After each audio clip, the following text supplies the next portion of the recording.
Welcome to Life in Times of Cotto. I am your host, Jay Cotto, and today I want to discuss callings. People say that you have to.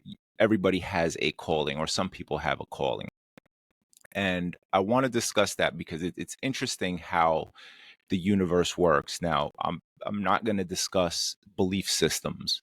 So I'm going to leave it open to interpretation. So I'm going to say the universe depends on whatever it is that you believe. But I think the point I'm going to make should be relatively clear.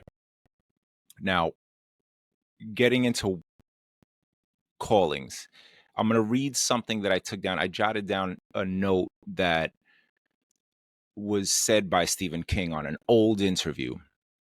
And I don't really remember why I was watching this video, but nonetheless, I was watching this video. And he said something along the lines to most writers are lazy. And if it doesn't go away, you have to finally pick it up and do something with it. Now, that's very relevant.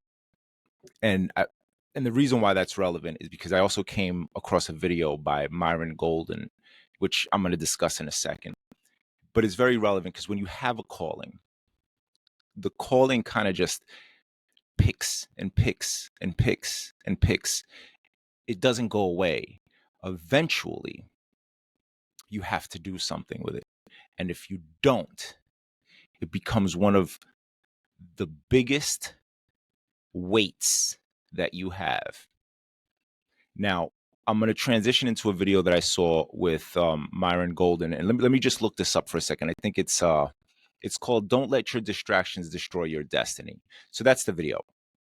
Now, he says something in the video that when he said it, it's something that his mom said to him.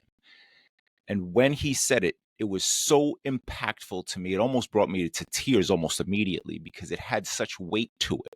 And the reason why the weight was there was because, again, when your parents talk to you, you don't tend to listen, and at least not at the moment. And you don't seem to figure things out until you're older. And when you're older, you don't have a lot of time left. And I'll give you an example of that. She said to him, "Whatever you find your hand to do, you do it with all your might." Now, that's from scripture, but that hit me so hard because, again, when you listen to your parents and your parents are talking to you, you never really apply these things until you don't have a lot of time left. Like, I'm 47. I'm going to be 50 soon in a couple of years.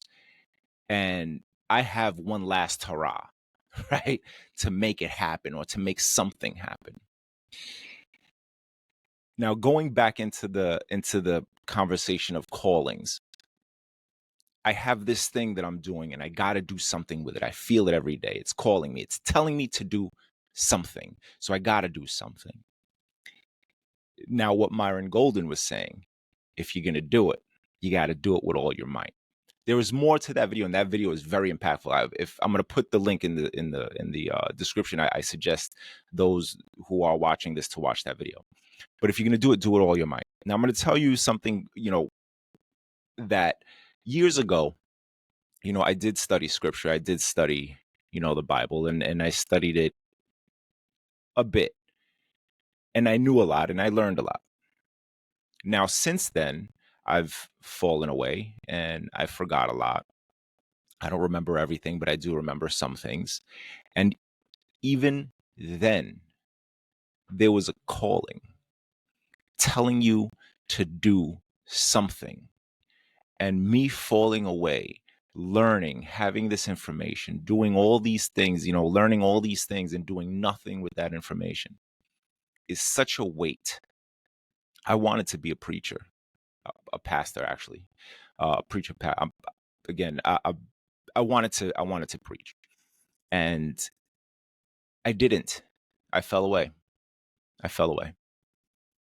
And it was such a weight that stayed with me for a long time because I know things, I've learned things, and I've fallen away in a way that I've forgotten things.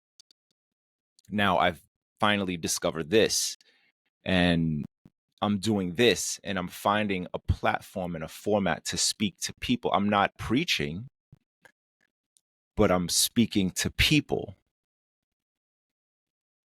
Now, it was a calling then when I was studying and learning that this is something that I wanted to do, that this was in my destiny. This is, you feel it. You feel it. You know when you're larger than what you're currently doing.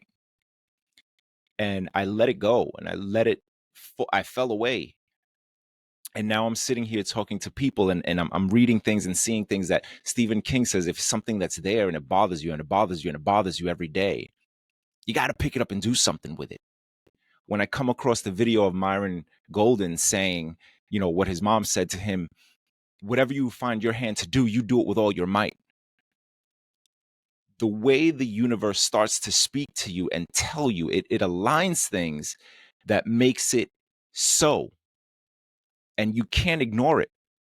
When you ignore it, it doesn't go away, even though you're ignoring it, because it stays on top of you. It stays on something that's unfulfilled. And that's something that I'm coming to terms with every day. Everything that you do, you have to do it with all your might. You have to find those things that are fulfilling to you, because something's calling you. Something said something to you. You know what you're destined or designed to do, no matter how minuscule that is, no matter how big that is. You have a calling that's due to you to have you fulfilled. Now, this is something that I came across, and this is in the matter of a couple of days.